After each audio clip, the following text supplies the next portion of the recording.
I hadn't planned on arriving early to our anniversary dinner. The reservation wasn't for another hour, but the jeweler had finished resetting her grandmother's diamonds sooner than expected. 5 years of marriage deserved something special.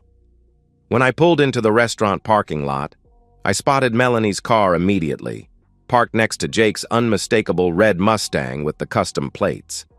Through the tinted windows of his car, I could see them. My wife's head thrown back in laughter, her hand on his chest, their lips meeting in a kiss that wasn't meant for strangers to see. I sat there, engine idling, watching them for exactly 3 minutes and 27 seconds. Then I took a photo, turned off the car, and walked away with the small velvet box still in my pocket. That was the moment I decided my wife wouldn't just leave me, she would lose everything. My name is Ethan Harper. Once upon a time, I was Staff Sergeant Harper, Marine Corps combat engineer. I specialized in route clearance, finding and neutralizing IEDs so other Marines could travel safely. I was good at my job, patient, methodical. I could spot the slightest disturbance in the dirt that others would miss. That attention to detail saved lives. Melanie and I met during my second leave from Afghanistan. She was tending bar at a place near Camp Lejeune, all bright smiles and honey blonde hair. I wasn't the only Marine trying to get her attention that night, but I was the one she gave her number to. "You're different," she told me later. "You actually listen when I talk." We dated for 8 months before I proposed. When I deployed again, she wrote me every week. Care packages arrived like clockwork. She sent photos of the small house she'd found for us, asking my opinion on paint colors and furniture. In my darkest moments out there, thoughts of Melanie kept me going. "Just 9 more months," she'd write, "and then we start our real life together." Our wedding was small but perfect. Her in a simple white dress, me in dress blues. When we said our vows, I meant every word, in sickness and in health, for better or worse. Till death do us part. For 3 years we were happy, or at least I thought we were. I made staff sergeant. She started a small social media consulting business. We talked about children, planned vacations, built a life. Then came my 4th deployment. 2 months in, our convoy hit an IED that had been missed during route clearance. I don't remember the explosion. Just waking up in Germany with partial burns on the left side of my face, a broken femur that would never heal quite right, and the new stutter that emerged when my brain tried to form words. Melanie flew to be with me. When she first saw me in the hospital bed, I caught the flash of shock in her eyes before she recovered and smiled. She held my hand, told me everything would be okay, that nothing had changed. But everything had changed. Recovery was slow, painful. The physical therapy for my leg was excruciating, but I pushed through it, motivated by the thought of standing tall beside Melanie again. The speech therapy was somehow worse, the frustration of knowing exactly what I wanted to say but having the words catch and stutter on my tongue. Melanie was supportive at first. She'd sit with me during therapy sessions, help me practice my exercises at home. But as weeks turned into months, I noticed the change. The first sign was her impatience. She would finish my sentences when I stuttered, not waiting for me to get the words out myself. Then came the sighs, small, almost imperceptible, when I needed help with buttons or when my leg gave out after a long day. "I'm going to the gym," became her mantra. At first it was 3 times a week, then 5, then every day, sometimes twice. The gym became her escape from me. That's where she met Jake Maddox, personal trainer, fitness influencer, ex-college athlete with 16-pack abs and a jawline like it was carved from granite. He specialized in transformation journeys, turning ordinary people into fitness models through what he called extreme dedication, and what I later discovered were illegal supplements and steroids. I first heard his name 6 months after I returned home. "Jake says I should try this new protein shake," Melanie mentioned casually over dinner. "Jake says I need to focus more on high-intensity interval training. Jake thinks I have potential to compete." I should have seen it then, but I was too focused on my own recovery to notice how her eyes lit up when she mentioned his name. The second sign came when our physical intimacy changed. Melanie stopped initiating. When I reached for her at night, she would stiffen slightly before relaxing into my touch, like she was forcing herself to respond. Sometimes she would turn away, claiming fatigue from her intense workouts. "Jake says rest is just as important as training," she'd murmur, her back to me. The third sign was her phone. It used to sit carelessly on countertops or tables, often forgotten. Now it was always in her hand, screen tilted away from me. She installed a fingerprint lock. Notifications would ping late at night, and she'd slip away to the bathroom to respond. "Just work stuff," she'd say when I asked. The fourth sign was her friends. Women I'd known for years started looking at me differently when they came over. Their conversations would halt when I entered a room, resuming with forced smiles and changed topics. One night, after several glasses of wine, her friend Cassie slipped up. "Is it hard?" she asked Melanie while I was in the kitchen, not realizing I could hear, "You know, being with him now that he's different?" "Let's talk about it later," Melanie had whispered back. But the worst sign, the one that finally opened my eyes, came on a Tuesday afternoon 4 months ago. I had come home early from a VA appointment to find Melanie and Jake in our kitchen. They weren't touching. They weren't even standing particularly close. But the electricity between them was undeniable. Jake looked me up and down, his eyes lingering on my scars, my slight limp as I moved toward them. "Ethan, this is Jake," Melanie said, her voice overly bright. "He's helping me prep for that fitness competition I told you about." Jake extended his hand. His grip was too firm, a power move. "Heard a lot about you, man," he said with a smile that didn't reach his eyes. "Thank you for your service." The way he said it, like I was something to be pitied, a broken toy, made my jaw clench, but I shook his hand and nodded. "Nice to meet you," I managed, hating the stutter that emerged under his scrutinizing gaze. Jake's smirk was subtle, but I caught it. So did Melanie, who at least had the decency to look uncomfortable. "Jake was just leaving," she said quickly. As I watched him walk to his car, I saw Melanie watching him too, her eyes following the confident stride I could no longer manage. That night, I heard her in the bathroom, voice low as she spoke on the phone.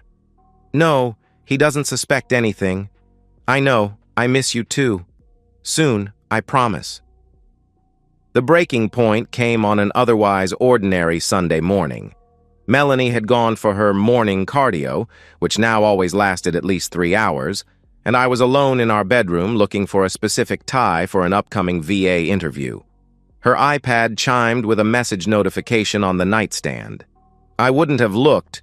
I respected her privacy despite my growing suspicions, but the preview caught my eye.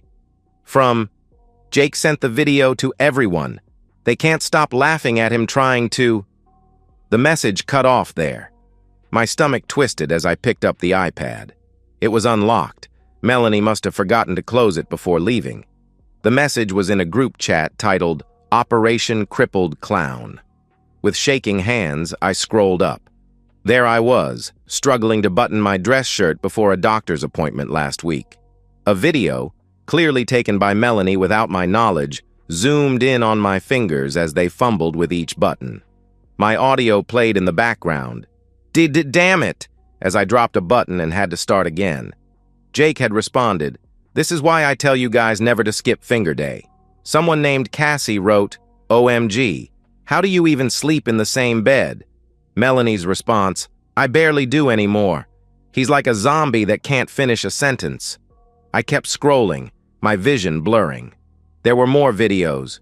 Me struggling with physical therapy exercises at home, me stuttering through a phone call with my mother, me having a nightmare, thrashing in bed as Melanie narrated in a mocking whisper.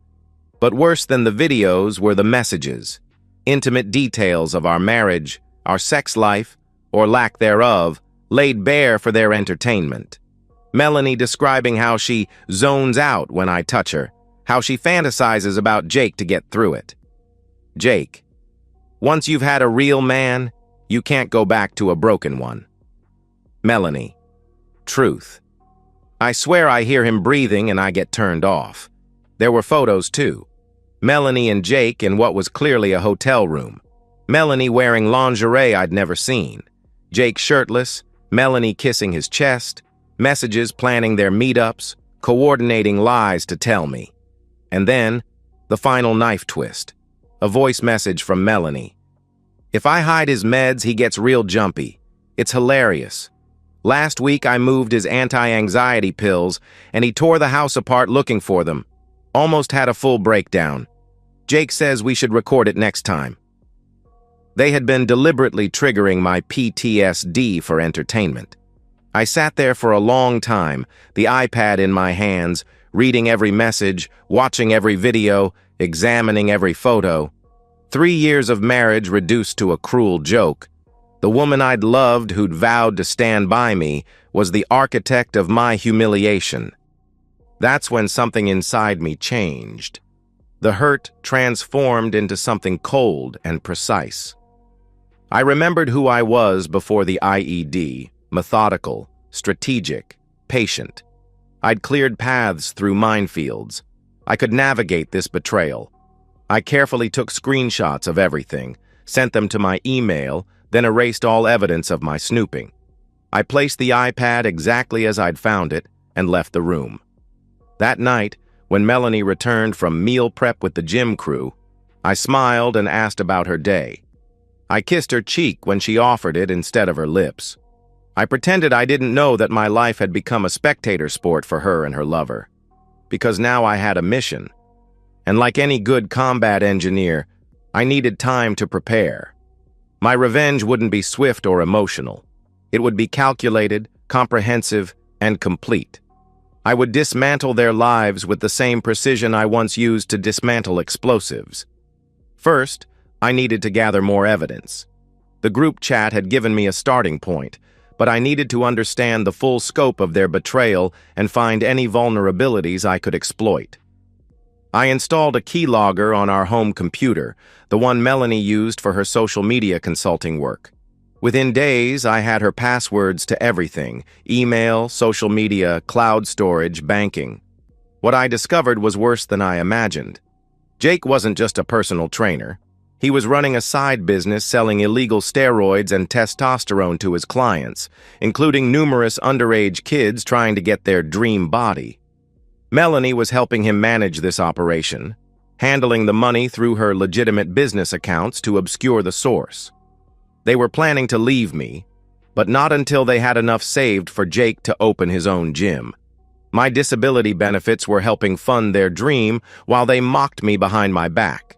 I documented everything methodically: financial records showing suspicious transfers, text messages arranging drug deals disguised as supplement consultations, emails between Melanie and Jake discussing how to hide their income from taxes. But I needed more than digital evidence. I needed witnesses, people who would corroborate my story when the time came. I reached out to a Marine buddy who now worked in journalism, specializing in exposés of health and fitness scams. I contacted a lawyer who specialized in divorce cases involving financial fraud. And most importantly, I connected with a detective in the local PD's narcotics division who had been trying to crack down on performance-enhancing drugs being sold to high school athletes. My plan had 3 phases. Prepare myself. While gathering evidence, I would accelerate my recovery without Melanie noticing. I increased my physical therapy sessions, telling her they were PTSD support groups. I found an experimental speech therapy program through the VA that yielded remarkable results when I fully committed to it. I started strength training during the hours she was with Jake, build the case, compile irrefutable evidence of their emotional abuse, financial crimes, and drug dealing. Create a comprehensive package for law enforcement, complete with timestamps, locations, and supporting documentation. Spring the trap. Wait for the perfect moment. A public event where their humiliation would be complete. then bring it all crashing down at once. For 4 months, I lived a double life. To Melanie and Jake, I remained the struggling, oblivious husband, deteriorating physically and mentally. They grew bolder, sloppier. Melanie would invite Jake over when she thought I was at therapy. They sometimes had sex in our bed while I was supposedly at VA appointments. Meanwhile, the real me was getting stronger, more focused. My speech improved dramatically with intensive therapy. My leg would never be perfect, but daily targeted exercises had substantially reduced my limp. I could now walk without a cane when I concentrated. The trigger for the final phase came when I discovered they were planning a launch party for Jake's new brand of all-natural supplements, products I knew contained illegal substances. The party was invitation only, at an upscale venue downtown. Melanie had RSVP'd as a single attendee. The invite she forwarded to their group chat included a note from Jake, VIP only. Real achievers and the women who deserve them. No weaklings, no war ghosts, no pity projects. They were launching their future on the day of our wedding anniversary. It was perfect. I spent the final week before the party finalizing details. My journalist friend was positioned to publish a comprehensive expose the morning after the event. The narcotics detective had obtained a warrant based on the evidence I'd provided. My lawyer had divorce papers drawn up, along with documentation for a civil lawsuit against Melanie for emotional abuse, defamation, and illegal surveillance. The night of the party arrived. Melanie dressed carefully in our bedroom, wearing a new dress I'd never seen. "Hospital fundraiser?" She lied smoothly when I asked where she was going. "Probably will be late. Don't wait up." I nodded, playing my part one last time. Have fun, I stuttered deliberately, watching her barely concealed wince at my speech. After she left, I transformed. I showered and shaved completely, revealing the full extent of my facial scars rather than hiding them behind the beard I'd grown. I put on my best black suit. I pinned my service medals to my chest. I stood tall, focusing on my posture, the techniques I'd learned to minimize my limp. When I looked in the mirror, I saw a Marine again, not broken, restored. I arrived at the venue 45 minutes after the party started. The bouncer checked the guest list, not finding my name. "I'm with Jake Maddox," I said clearly, no stutter in my voice. "Staff Sergeant Ethan Harper. I believe my wife Melanie is already inside." My confidence and the medals on my chest did their job. He nodded and let me pass. Inside, the party was in full swing. Fitness models and influencers mingled with potential investors. A DJ played pulsing music while promotional videos for Jake's new supplement line played on massive screens. I spotted them immediately. Jake at the center of attention, his arm around Melanie's waist, her head on his shoulder as they laughed with their circle of friends. She wore my grandmother's diamond necklace, the one she'd told me was too old-fashioned to wear anymore. I walked steadily through the crowd. People turned to look, conversations faltering as I passed. I made eye contact with the journalist who had positioned himself near the DJ booth as planned. He nodded almost imperceptibly. Then I reached their circle. Jake saw me first, his expression freezing in mid-laugh. Melanie followed his gaze, her face draining of color. "Hello, everyone," I said clearly, my voice strong and steady. "Sorry I'm late."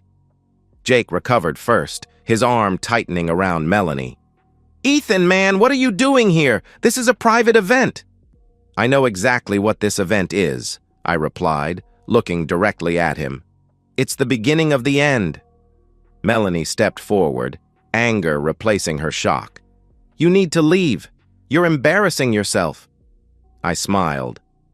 "Actually, I'm just in time for the presentation." I turned and walked to the DJ booth, where my journalist friend was waiting. I handed him the USB drive containing everything, the videos, the messages, the financial records. "Play it all," I said, loud enough for nearby guests to hear. The music stopped.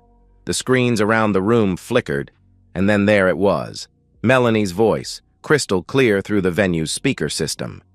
"If I hide his meds, he gets real jumpy. It's hilarious." The crowd fell silent. The video continued, showing screenshots of their group chat, the cruel jokes, the videos they'd taken of me. Then came the evidence of their drug operation, Jake selling steroids to a high school athlete in the parking lot of our gym, Melanie processing payments through her business account. I watched their faces as their private world was exposed. Jake lunged toward the DJ booth, but two men, plainclothes officers who had been waiting for my signal, blocked his path.